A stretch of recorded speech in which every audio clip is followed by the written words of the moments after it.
Yeah, no doubt about it. We've introduced Drew Brees on several occasions, but now I can say the leading passer in NFL history joins me. But I want this to be a good interview, so I'm not going to talk the record. Let's talk win first. Yeah. I know it was a big win for this football team against a defense that's tough, and you guys never trailed in this game. Huge going into the bye week.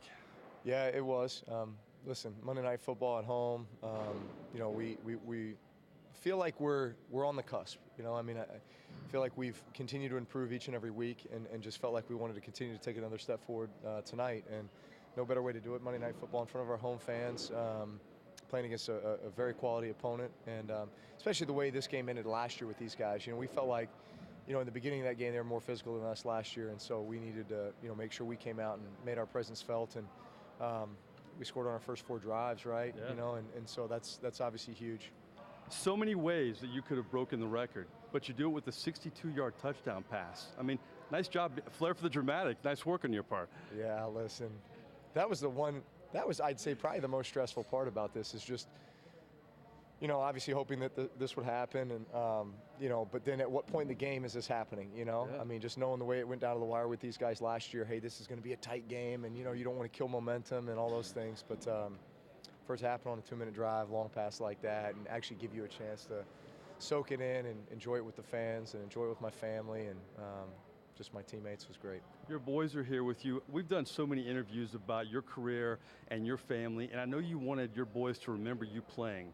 They'll never forget this night, and that has to mean so much to you. The words you said to them after you broke the record, I mean, the fact that they were there with you and they'll never forget this, what does that mean to you? It's special. It's really special.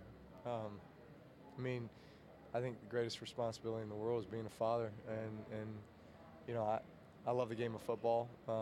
Play it because God's blessed me to play it, and play it as long as I can. But I think it's the life lessons you learn from it, and the things that I can impart on them, and by bringing them around it, and allowing them to see the way their dad works, and to see the way he interacts with his teammates, and to watch them work, and just to watch how that all comes together.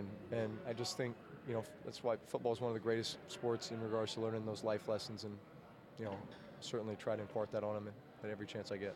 You sent them a message, you told them you loved them, and if you work hard in life, you can do things like this. I think I'm just paraphrasing what you told them, but the fact that you have worked so hard to get here, I mean, you weren't highly recruited, you weren't a #1 overall pick, you went through your ups and downs in San Diego. I feel like I know you well enough for you to think inside, I wouldn't have it any other way. I would, looking back, the fact that I had to do all of those things to get here makes it even more satisfying.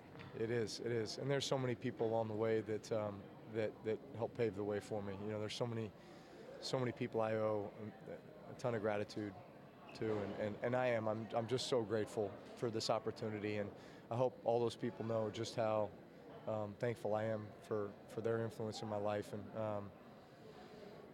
it's been an amazing journey, and still feel like there's some chapters to be written, but just certainly going to enjoy it.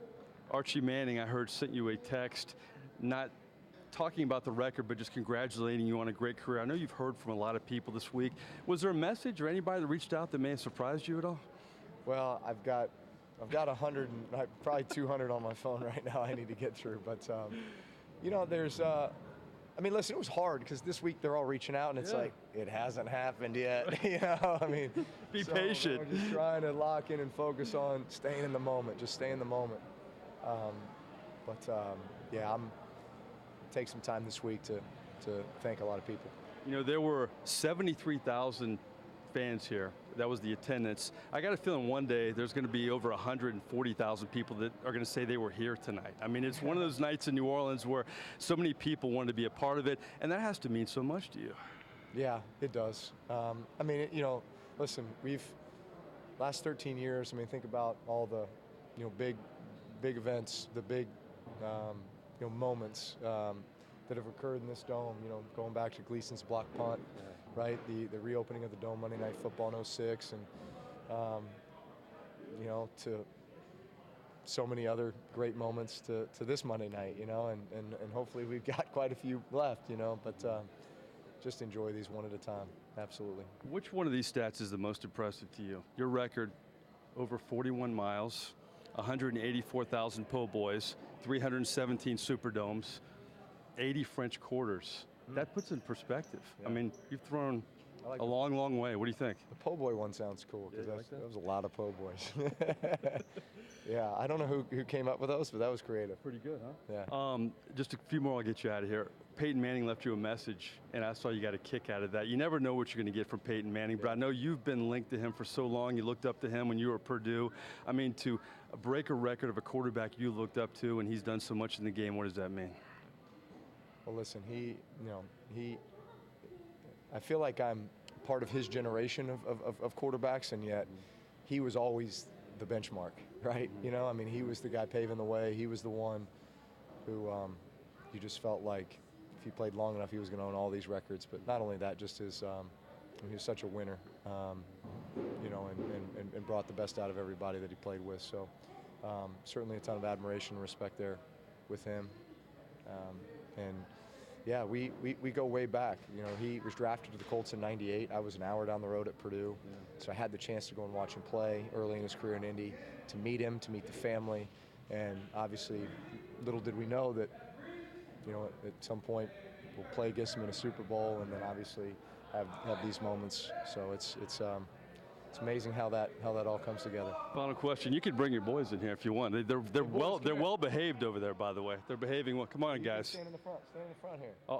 All Brees boys in here. All the Brees boys. You had your Brees boys. You had Brittany. You had your daughter. I know I've asked you about your family, but you guys will never forget this. I know you're proud of your dad, but to have them here, not only for the game, but all the celebration afterwards. I mean, you can't beat this, can you? It's awesome. I think their favorite thing is to play with Cam Jordan's son, Tank. So basically, they had their own little football game going on in the locker room. They were just tackling Tank and blocking for Tank, and there you go. Of course, with a name like Tank, you know, there you go. he's either going to be a stud running back or a stud linebacker or something like that. So yeah, they had a good time. Listen. Great night for you, great night for your family. I know in studio, host Victor Howell and your former teammate Scott Shanley say congrats too. So many people are happy for you, not because of just the player you are, but the man you are too, Drew. All the best. Thank you very much. All right, Drew Brees and the Brees boys here in the Superdome, guys. What a special night. Back to you. Oh, like,